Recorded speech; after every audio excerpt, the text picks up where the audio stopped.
चुनाव के लिए क्या लक्ष्य रखते हैं? वॉल्वो में आएंगे। राज्यसभा चुनाव की बात की जाए राज्यसभा एक बहुत ही प्रतिष्ठित जिम्मेवारी है और सब लोगों को उसका सम्मान करना है कि हिमाचल के जितने भी मसले हैं उनको पूरी मजबूती से केंद्र सरकार के समक्ष उठाएंगे। जिस तरह से अभी डिजास्टर एक्ट को वापस ले लिया गया है, सुप्रीम कोर्ट का माननीय उच्चतम न्यायालय का निर्णय है 30 मई तक सारी प्रक्रियाओं को पूरा करना है, तो वो किया जाएगा। पूरे प्रदेश में इतनी बड़ी आपदा आई, इतना नुकसान हुआ, वो तो किसी से छिपा नहीं है। रोडू से एक वाक्य चर्चा का विषय बना है, ना तो वहाँ वेंटिलेटर है ना ही एम्बुलेंस। रोडू का जो अस्पताल है वो अपने आप में एक अल्ट्रा मॉडर्न अस्पताल है। लेटेस्ट टेक्नोलॉजी की मशीनें लगाई गई है, तो इस पे मुख्यमंत्री जी के सहयोग से क्रिटिकल केयर यूनिट भी 25 करोड़ रुपए की लागत से वहाँ पे स्वीकृत हुआ है। कोई ऐसी कमी लगती है इस बारे में जानकारी वो जुटाएंगे और जो भी उस पर कार्रवाई करनी है वो निश्चित तौर से करवाई जाएगी।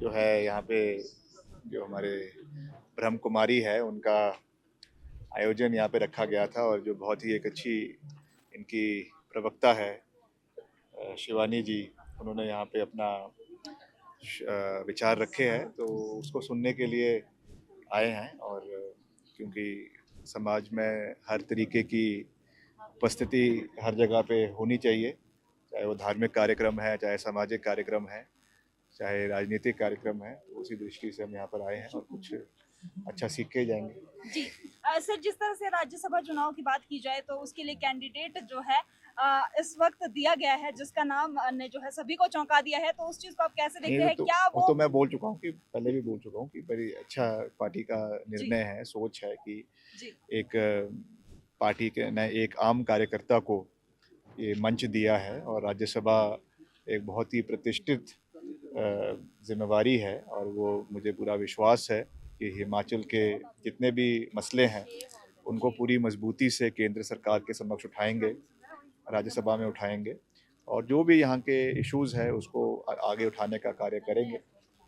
अब देखिए, क्योंकि एक ही मात्र सीट थी तो बहुत से उम्मीदवार थे, बहुत से लोग थे जो चाहते थे, मगर ये पार्टी के केंद्रीय नेतृत्व का निर्णय है और हमें उसका सब लोगों को उसका सम्मान करना है और मिलकर संगठन को कैसे आने वाले समय में मजबूत करना है उसके ऊपर कार्य करना है। जिस तरह से अभी डिजास्टर एक्ट को वापस ले लिया गया है, तो जो विपक्ष है वो कहीं ना कहीं यहाँ पर उस पे आरोप लगा रहे हैं कि सिर्फ पंचायत चुनाव को टालने के लिए जो है ये सब। देखिए, ऐसा है पूरे पूरे प्रदेश में इतनी बड़ी आपदा आई, इतना नुकसान हुआ, वो तो किसी से छिपा नहीं है।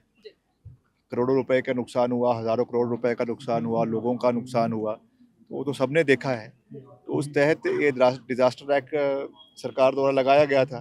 अब उसको, क्योंकि अब मौसम ठीक हो गया है, सब चीज़ें ठीक हो गई है, तो उसको हटाया गया। और वैसे भी ये तो सुप्रीम कोर्ट का माननीय उच्चतम न्यायालय का निर्णय है कि हमें 30 जो है मई तक, जून तक क्या है, मई 30 मई तक जो है वो सारी प्रक्रियाओं को पूरा करना है, तो वो किया जाएगा। और ये तो लोकतांत्रिक प्रणाली है, तो इसमें तो जो भी जीत कर आएगा पंचायतों में, चाहे वो जिला परिषद है, पंचायत समिति है या आपके प्रधानगण है, तो वो आगे बढ़ेंगे और हिमाचल को आगे ले जाने में अपना योगदान देंगे। सर, आपके साथ अभी जो है यहाँ पर हेल्थ मिनिस्टर भी साथ में है, तो रोडू से एक वाक्य जो है वो सामने आया है और अब हेल्थ का जवाब तो मैंने नहीं। सर, वो आपसे भी उन्होंने अपील की है कि जो जिस तरह से राजा साहब ने वहाँ पर हॉस्पिटल दिया है जो कि आजकल चर्चा का विषय बना है, ना तो वहाँ वेंटिलेटर है ना ही वहाँ पर जो है एम्बुलेंस की अगर सुविधा की बात की जाए बड़ी खस्ता हाल में है, तो कहीं ना कहीं वहाँ की आम जनता यही चाहती है कि जो रानी प्रतिभा सिंह है या आप हैं, क्योंकि